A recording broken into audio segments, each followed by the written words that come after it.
Mummy આજે તું કંઈક એવું બનાય જે હેલ્ધી પણ હોય અને ઓછું તેલવાળું પણ હોય એવું અને બહુ બધાને બહુ જ ભાવે, બહુ જ મજા આવે એવું હોય.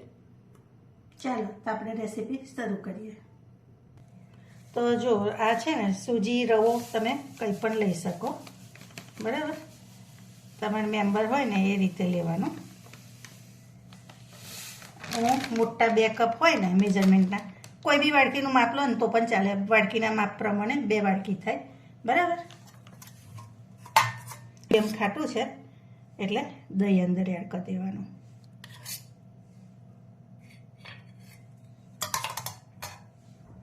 હવે આને આપણે બેટરને આવી રીતે રેડી કરી લેવાનું. હવે આમાં થોડુંક થોડુંક આવી રીતે પાણી રેડતું જવાનું અને બેટર તૈયાર કરતું જવાનું. ખાલી એટલું યાદ રાખવાનું કે બેટર છે ને બહુ ઢીલું ના થઈ જવું જોઈએ, બરાબર. એટલું યાદ રાખવાનું ને બરાબર આને મિક્સ કરી લેવાનું. તો જો ફ્રેન્ડ્સ, આટલું ઘટ્ટું એને રવા દેવાનું. હવે એને આપણે 10 મિનિટ રેસ્ટ આપીશું. 10 મિનિટ પછી જોઈએ. તો જો ફ્રેન્ડ્સ, 10 મિનિટ થઈ ગઈ છે.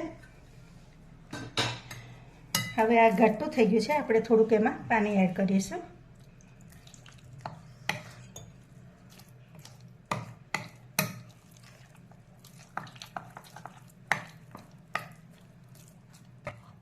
તો જો બેટરની બેટર આવી રીતનું રાખવાનું, બરાબર.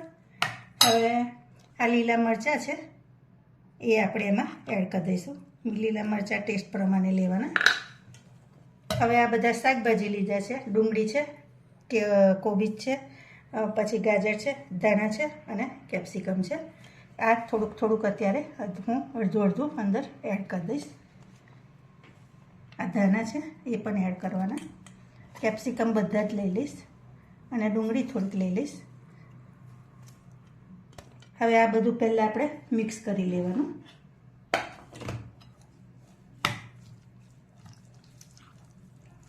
આમાં વેજીટેબલ તમારે વધારે રાખવાના. વધારે જેટલા હશે ને એટલો ટેસ્ટ સરસ આવશે.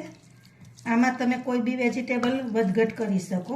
તમને જે ગમતા હોય એ વધારે રાખવાના, ના ગમે એ ઓછા રાખવાના, બરાબર ને. હવે લાગે છે તો હું બીજા એડ કરી દઈશ. ડુંગળી બધી એડ કરી દઈશ.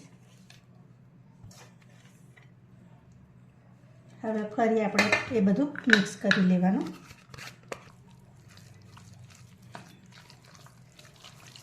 તો જો આવી રીતે આપણે બધું પ્રોપર મિક્સ કરી લેવાનું. હવે આમાં ટેસ્ટ પ્રમાણે મીઠું એડ કરી દઈશું. મીઠું તમે વધઘટ કરી શકો. આ ધાણા જીરું છે એ પણ થોડુંક એડ કરીશ. હળદર છે એ પણ એડ કરી દઈશ. તમે હળદર સ્કીપ પણ કરી શકો, પણ હું જરાક એડ કરીશ. હવે આ બધું પ્રોપર મિક્સ કરી લેવાનું. હવે કઢાઈ આવી રીતે વઘારિયામાં તેલ લીધું છે, એ થાય એટલે આપણે જીરું એડ કરી દેવાનું અને થોડીક રાઈ એડ કરી દઈશું. હવે ગેસની ફ્લેમ બંધ કરી દેવાની અને આ થોડુંક અડધી ચમચીથી ઓછું લાલ મરચું છે. હવે આને આમાં એડ કરી દેવાનું.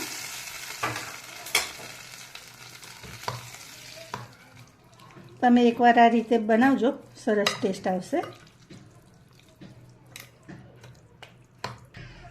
હવે આ સોડા લીધો છે એ આપણે મૂકશું.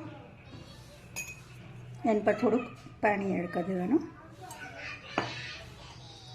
અને એને મિક્સ કરી લેવાનું.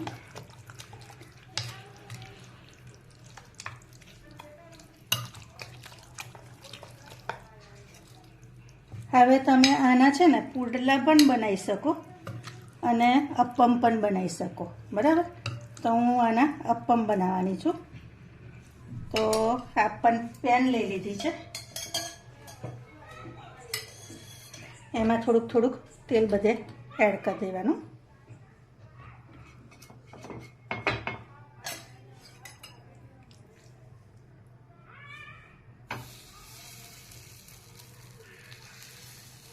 આવી રીતે બધા ખાનામાં આપણે અપ્પમને ફિલ કરી દેવાનું.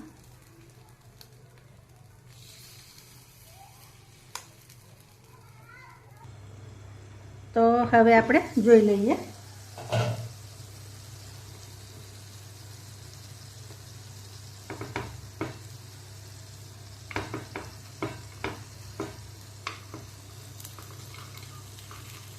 આવી રીતે બધાને ઉલટ પુલટ કરી લેવાના.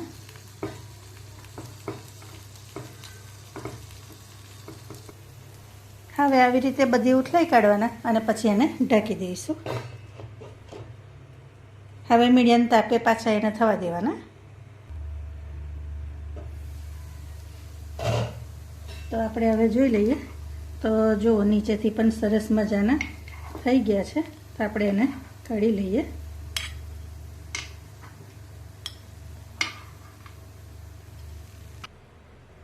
તો જો ફ્રેન્ડ્સ, મસ્ત મજાના અપ્પમ રેડી છે, મિક્સ વેજ અપ્પમ. તો તમે પણ આ રીતે ચોક્કસથી બનાવજો. ચાલો, તો નવી રેસીપી સાથે ફરીથી મળીશું. Thank you.